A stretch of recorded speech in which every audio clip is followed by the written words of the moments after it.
नमस्कार बच्चों।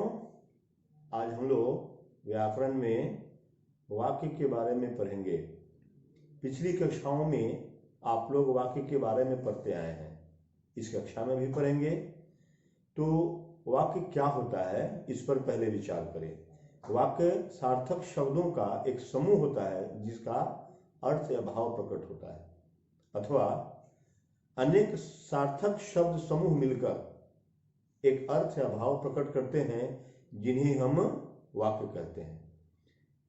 जैसे बिहार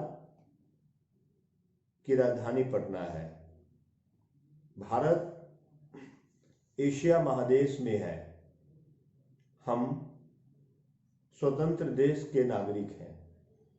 तो ये इन उदाहरणों में अनेक शब्द समूह हैं जो अलग अलग भाव या अर्थ प्रकट कर रहे हैं, इसीलिए ये तीनों उदाहरण वाक्य के उदाहरण हैं। अब हम चर्चा करेंगे। प्रत्येक वाक्य के दो भाग होते हैं, एक उद्देश्य होता है और दूसरा होता है विधेय। उद्देश्य जिसमें संज्ञा या सर्वनाम होते हैं, जिसके बारे में बात की जाती है, जिसके बारे में हम कहते हैं। विधेय उद्देश्य के बारे में जो कुछ कहा जाए उसे हम विधेय कहते हैं। उदाहरण के तौर पर देखिए, राम उद्देश्य है, राजा थे विधेय है। सीता उद्देश्य है, पतिव्रता थी विधेय है। कृष्ण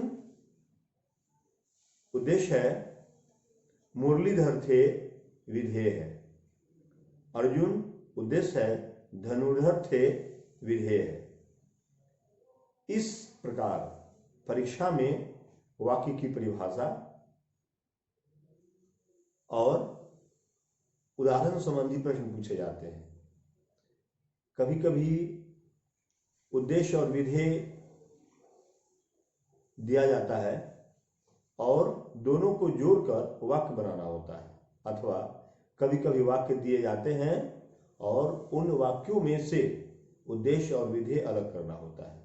तो ये सामान्य रूप से 1 या 2 अंक स्तरीय प्रश्न पूछे जाते हैं। अब हम पाठ्यक्रम के अनुसार चर्चा करेंगे वाक्य के भेद। रचना के विचार से वाक्य के 3 भेद होते हैं। रचना के विचार से वाक्य के 3 भेद होते हैं: सरल वाक्य, मिश्र वाक्य और संयुक्त वाक्य। सरल वाक्य वह वाक्य होता है जिसमें एक ही उद्देश्य और एक ही विधेय होता है। जैसे मैं छात्र हूँ, माँ खाना बनाती है, पिताजी दफ्तर गए हैं। इन उदाहरणों में एक एक उद्देश्य और एक एक विधेय है, इसीलिए ये सरल वाक्य के उदाहरण है। दूसरा है मिश्रित वाक्य। मिश्रित मतलब मिला हुआ, मिश्र। जिन वाक्यों में एक प्रधान वाक्य पर दूसरा आश्रित वाक्य होता है उसे हम मिश्रित वाक्य कहते हैं।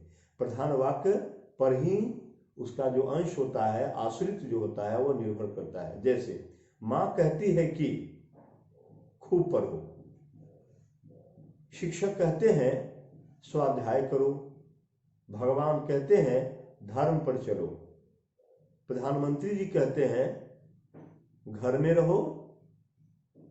तो ये उदाहरण जो है मिश्रित वाक्य के उदाहरण। और सारे उदाहरण आप ले सकते हैं। जैसे राम ने कहा कि मैं समुद्र पर सेतु बांधूंगा। अब हम देखते हैं अगला वाक्य हमारा है संयुक्त वाक्य। संयुक्त वाक्य में 2 सरल वाक्य समुच्चय बोधक शब्दों से जुड़े होते हैं। जैसे मैं गया और लौट आया, प्रधानमंत्री आए और भाषण देने लगे, वर्षा हुई लेकिन धूप निकल आई, गाड़ी चली लेकिन आगे रुक गई। तो ये उदाहरण हमें बतलाते हैं कि सरल वाक्य, मिश्र वाक्य और संयुक्त वाक्य जो है वह अपने आप में अलग अलग अर्थ वाले, भाव वाले होते हैं, जो उनकी रचना पर निर्भर करता है। परीक्षा में सरल को मिश्र, मिश्र से संयुक्त संबंधी बनाने वाले प्रश्न में हम वाक्य को पढ़ते हैं तो देखते हैं कि ये मुख्य रूप से 3 प्रकार के हैं, सरल, मिश्र और संयुक्त। परीक्षा में आपके सामने ऐसे ही प्रश्न रहेंगे, सरल, मिश्र और संयुक्त। तो इनको आप कैसे बनाएंगे, परिभाषा लिखनी होगी, उदाहरण लिखना होगा, या सरल से मिश्र और मिश्र से संयुक्त वाक्य बनाना होगा। धन्यवाद।